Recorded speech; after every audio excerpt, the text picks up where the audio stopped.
the rest.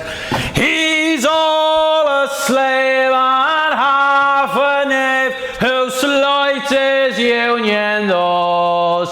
But true men like you men will show the badge with us. They dare to fling the manly brick, they wreck the blackleg tram. They dare give Harvey Duff a kick, they couldn't give a damn. They lie in jail and can't get bail, who fought their corner thus. But true men like you men will make the peelers cuss. Is Dennis not in here? You haven't seen me brother, have you? Skinny fella, red hair. No? Did you hear what happened? No! You've missed it! Come on in, I tell you. Come on, come in. Come on, all of you. Come on in. Come on, don't worry, me ma's at mass. You won't mind. You can come in. Come on. It's all kicked off, hasn't it? I'll tell you one thing. You see that Murphy fella, he'll back down. Big Jim was right. You see, the strike only started at Tuesday in the squat. 5 days. 5 days and his back's already against the ropes. Pardon me.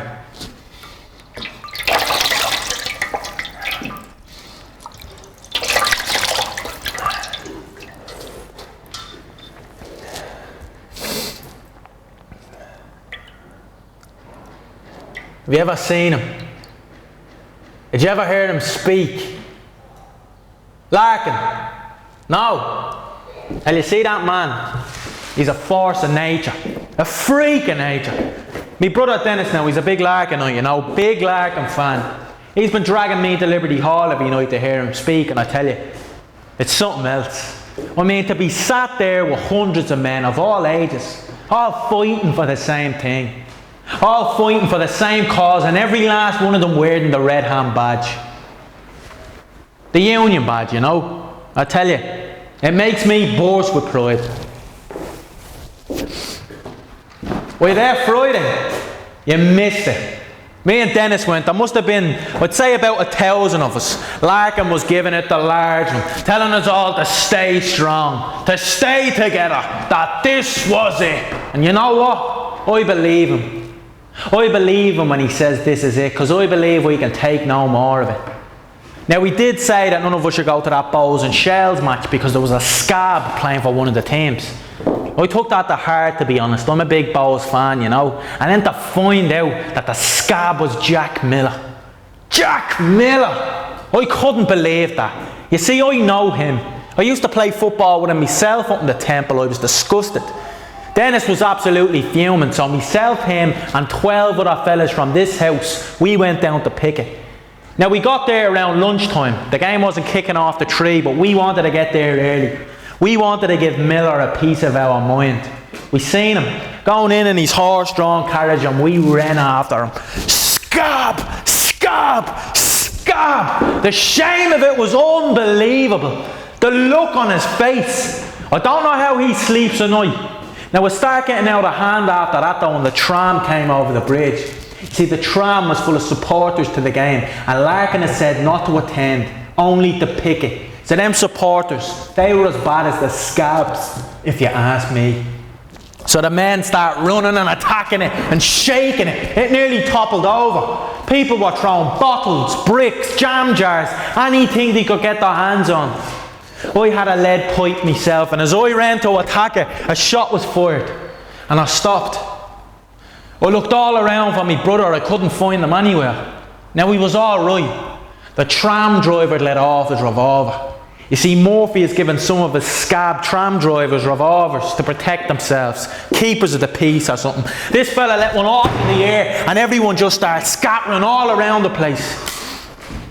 We found Dennis and we headed down Great Brunswick Street. Do you know that? It's down beside Trinity College there. You know that, don't you? Well, I tell you, you wouldn't know it after last night. The place was destroyed. Upended it was. You see, there was rioting and looting. The men were breaking into the pubs, hopping over the bars and serving one another. I seen one fella, right drunk as a skunk he was. He walked out with a beer barrel. He picked it up and he threw it through a shop window, smashed all of the glass, and then some woman just walked in after him. It was a woman's shoe shop, you see. She walked in, grabbed herself a pair of shoes and put them on her. She left her old ones there on display, and then she just ran off. Down Brunswick Street she was. Look at me new shoes, everyone. Mouthed on her like a malahide cod she had. I wouldn't mind either, but she must have been about 70 years of age. Me and Dennis think she was with her, man. And then we headed on to Butt Bridge, and that's the last time I seen him. Last time I seen me brother, he was fighting about 3 or 4 constables himself. Dennis the hero, hey! But I helped him out now. I got one constable away from him and I lapped him. Caught him right in the mouth, I did. And then the animal bit me, would you believe that? So as he was getting up, I gave him one last kick and he stayed down. He didn't move again after that, and that's why I ran, because I didn't want to be caught. Now Larkin has said he's going to speak on Sackville Street today. They're alive, he said. And he won't let us down. He can't let us down. This is it. This is the start of it. I can feel it. We're taking no more. You know, there's nearly 935 people living on this street alone. Could you imagine what we could do together? Could you imagine what we could achieve? Now I'm going to Sackville Street. Are you coming? Come on! Where did you go? I lost you on Butt Bridge, I'm after. You're not going to find me up here, are you? Who are you? Oh, my friends. My man always here. No. She had to mask with Chrissy. Look at me hand. One of them bit me. Shut up, Charlie, you probably bit yourself. What's wrong with you? I don't walk in the side of the head. Who did that to you? I don't know, Charlie. Didn't look around and see who hit me. I was too short. Last time I seen you, you were standing at the top of Butt Bridge with 2 bars in your hand ready to dive in. Yeah, I was getting stuck in, wasn't it? You hear about James now? Yeah. You didn't see it, did you? I seen it, Charlie. I seen it with my own eyes. Kept himself to himself. Didn't say a word to anyone. He had me with us all day. Nothing to do with it. He walked out of the pub and down Aiken Quay quiet as a mouse. Then I heard of that bunch of animals. There must have been about 20 or 40 constables all drunk. Yeah. Because they've been drinking since Tuesday. They charged down Aiken Quay, smashing every side lamp in sight and grinding their teeth like the animals that they are. Then I heard one of them shout, "Let's give it to them boys." My God, did they give it to poor James Nolan. One of them ran full speed ahead, batting at the ready and smashed it off the top of Nolan's head. Then he stood on his shoulder. That wasn't enough. He seen poor Nolan try to get up, but I was praying he'd stay down. The poor chap got barely stand. They bet him and they bet him till his skull was crushed. They still hear the crunching sound of the bat. I know who it was, I'm not afraid to say it. Constable Bell, number 224C, he led the attack, he hit Nolan in the head, and number 149C, Dennis, he will hit you him keep on the that leg. to yourself? I'm not afraid to say it, Charlie, I'll say it to any one of you. They hit him and they hit him till he stopped moving. Nolan was out cold. I knew he had enough. Before I knew it, I was shouting at him to stop. "You damn cowards," I shouted. Next thing I knew, I was on the floor, batting off the side of the head. Give us a look.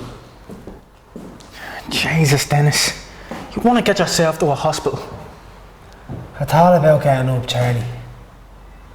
Then I looked across and seen James Nolan lying on the ground, blood streaming from his head. He was just looking at me.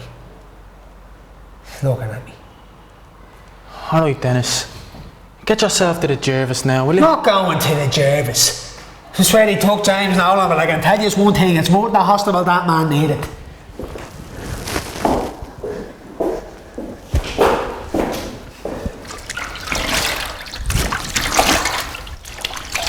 So what do we do now?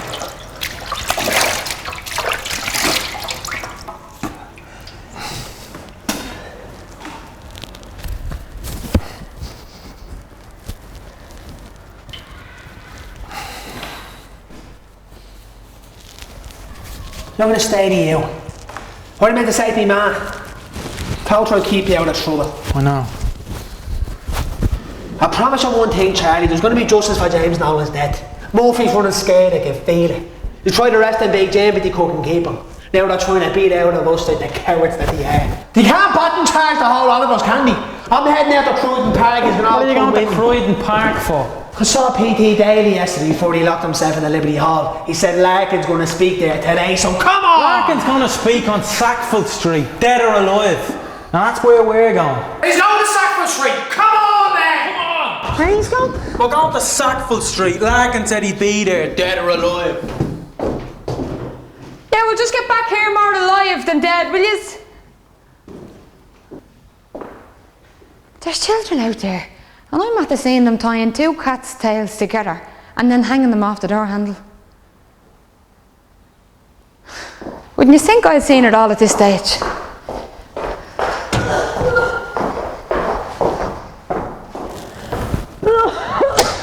Then again, I've been saying that now. I remember saying the same thing when I seen them two houses collapsing over on George Street. I never thought I'd see that either.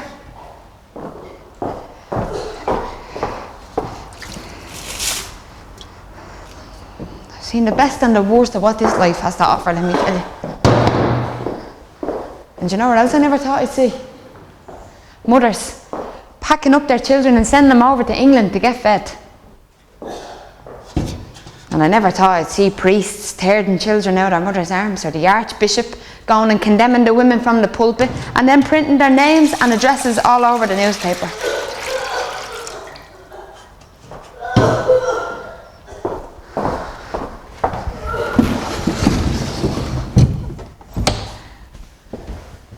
I better go and check on her. You can come on in with me. Come.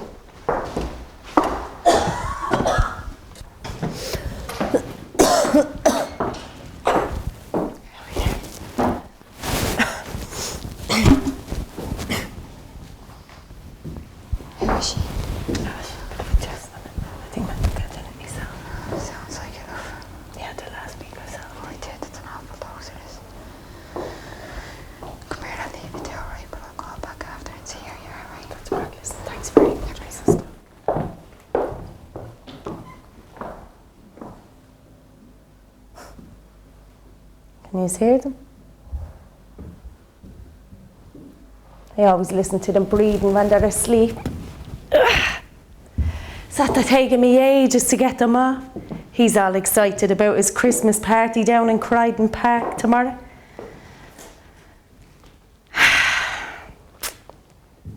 I love that bed. Do you like it? I love it. My father gave us that bed. Well, we were after this room since the engagement, myself and Tommy. I think it's the nicest room in the house. And we have the extra space out there as well. We weren't the only ones after it. So Tommy put up 2 months in advance just to be sure we'd get it. We were so proud then when we moved in. We weren't always like this, you know. We're respectable people. There's over 100 people living in this house, all respectable people. And myself and Tommy are good, hard-working, honest Catholics. Not like some of them you find across the street. Protestants. We wanted to live like the gentry. That's why we chose this place. Silly, I suppose. I don't imagine the gentry that once lived here going down to Capel Street to buy their bonnets second hand. Now pawning their belongings of a Monday to pay for the rent. Tommy wants me to try and sell this bed now. So we have left worth anything. Had a bit of a falling out over it earlier. I don't care though. I won't do it.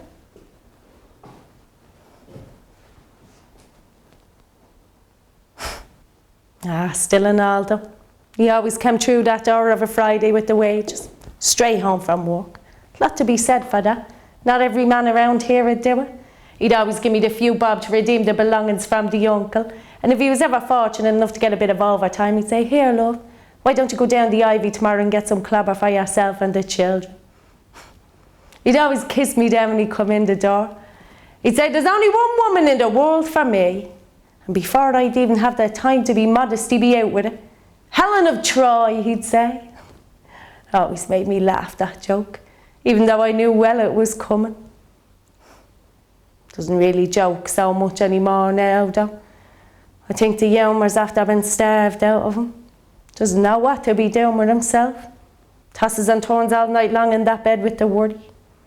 Can't bear to see him so frustrated. I just keep my eyes closed, pretend I'm asleep. He's a good man. I met him one night when I was out walking with my pal. He was on the corner with her chap. Well, anyway, she decided to go for a walk with hers because they had a bit of a falling out and she wanted to make it up with him. So I left myself and Tommy walking behind. Well, we got chatting as you do, and he asked me out. Now, I had been seeing this other chap about a week or two before this, but he finished with me. So I was feeling a bit of a washout, you know. I said, Tommy, you don't have to ask me out. I know, he said, but I want to. Well, that lifted me spirits for me. And I didn't feel like such a washout then. I ran home and told me Dad, and he was delighted as well to see the life put back into me. Tommy married me then, and he's always been true to me. I wonder how much I'd get for the bed. I'm not selling it now. I just wonder what it's worth. Was always able to keep myself and the children looking respectable. He always had shoes on his feet even before he was walking. Most of the children be running around here without a stitch on their feet. Some of the other mothers used to scoff at me though. Say I was being a right snob. Well, I suppose now that we're being truthful about things, I was being a bit of a snob. I took that as a compliment really. No snobbery anymore though. No shoes for that matter. This lockout soon rectified that upperacity out of me. No feeling superior, I can tell you, when you're standing in your line at the food chips queuing with your ticket in your hand.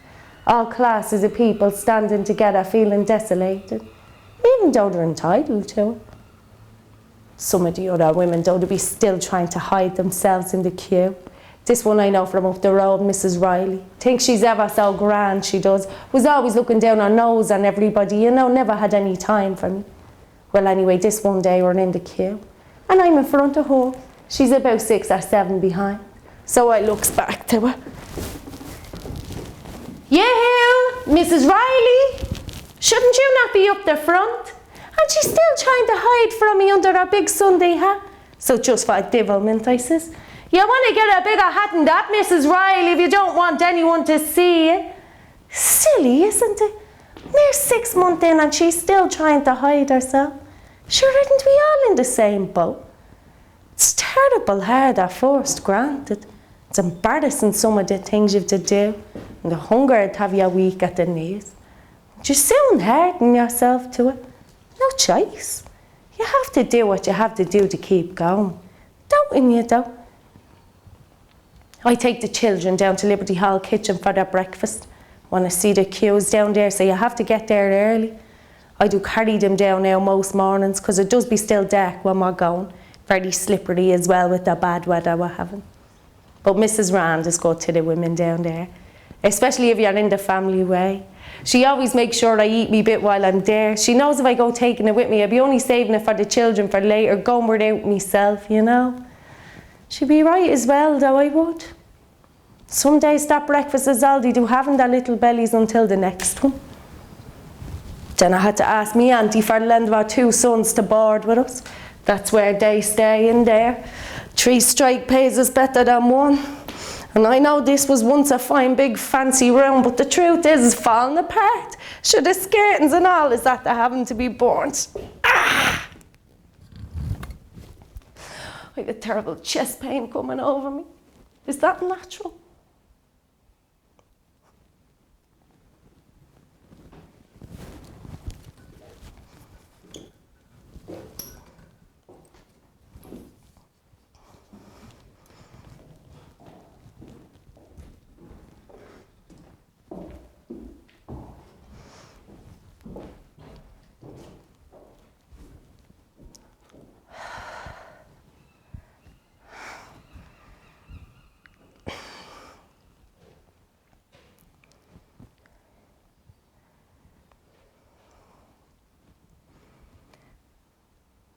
Do you think I'd get 8 shillings for the bed?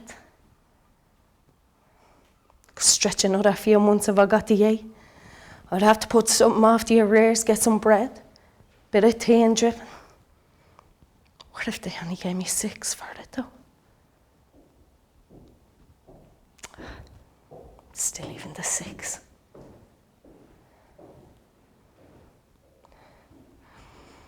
The men are sticking with it for the Christmas anyway, by the looks of things.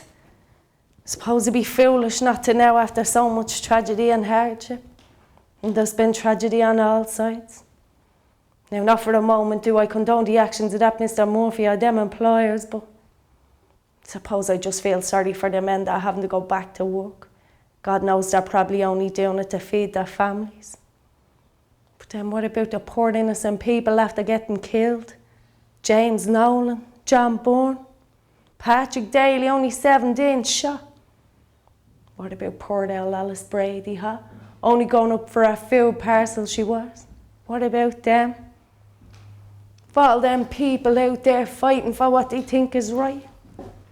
Which is right, though? I mean, you have to fight for what you believe in, I understand that. But do all them people believe in what they're fighting for? Do they really believe in it? Is it the truth to them in the dead of night? I listen to them breathing in the dead of night.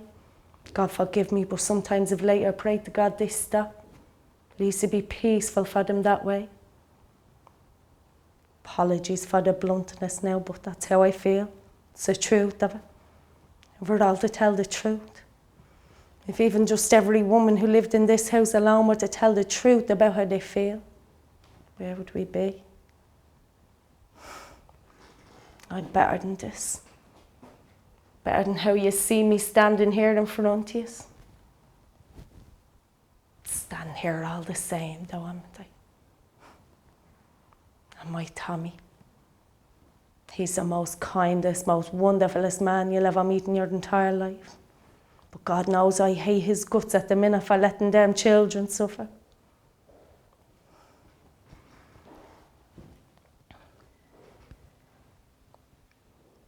I know it's a sin to sell the bed, but I will. I have to.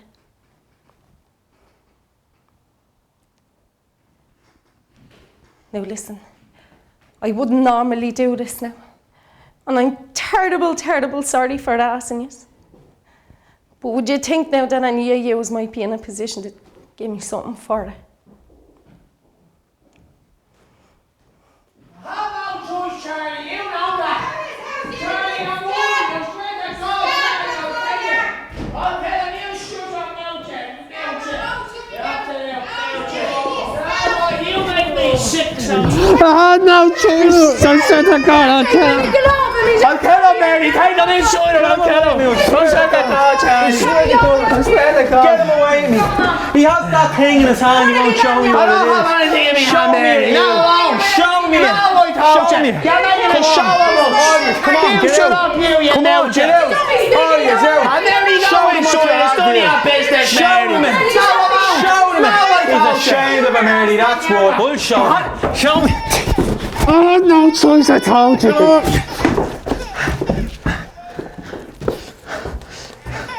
Mary, what does this say? I will not join as a port any union. I know what I signed, Charlie. You don't have to read it out to me. You should be ashamed of yourself, you know that? Putting your name to this. Our name, our father's It's name. only a piece of A paper. piece of paper. Mary, would you sign that? It's Would you? over, Charlie. It's not over. It can't be over. We can't just move on, Dennis. We're not giving up. Not now. We can't just forget.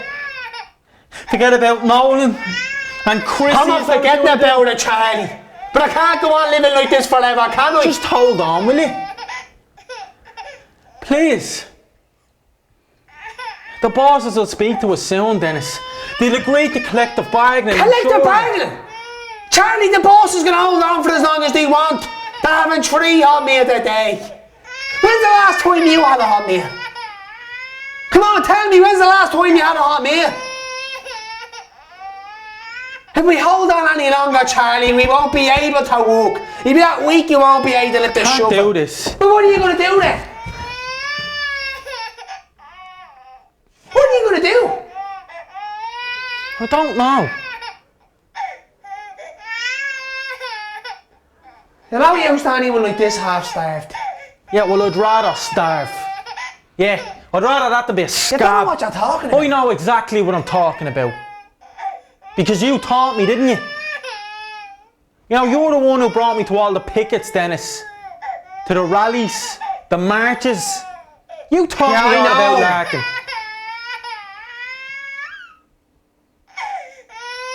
So what's changed then? What was the point? An injury for one is a concern for all. Larkin would be ashamed of you. Oh yeah. And what's Larkin done for us? It's been 6 months. Do you think he's starving up in hasn't he? At least he tried. It's over. Even Cooney said it was over. The dockers are back. The tramway workers are back. Even old husband signed this morning. Did your husband sign this? Sorry, Mary. Tommy wouldn't sign that, would he? Mary. Mary, did Tommy sign this? Mary! I don't believe this. 2 scabs in there. I'm not a scab, Charlie, I'm warning you. Scab! Charlie, don't push me. Scab! I'm not a scab. Jeremy! I have no choice, you know that. It's over. I hate you for this. Alright? I'll hate you.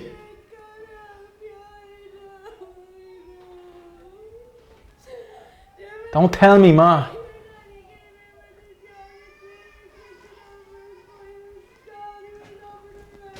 Where's your badge gone? I'm not allowed to wear it anymore.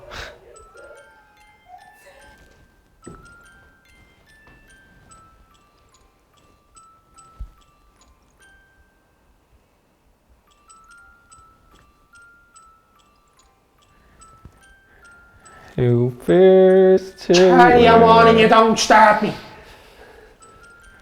the Charlie, I'm warning you. red upon his manly breast. What scab obeys the royal command of Murphy and the rest? He's all a slave and half a knave who slights his union thus. But true men like you men will show the badge with us. This isn't over. It's not over!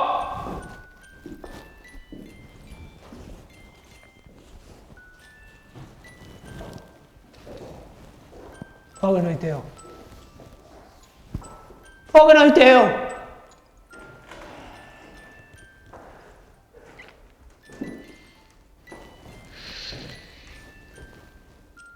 What?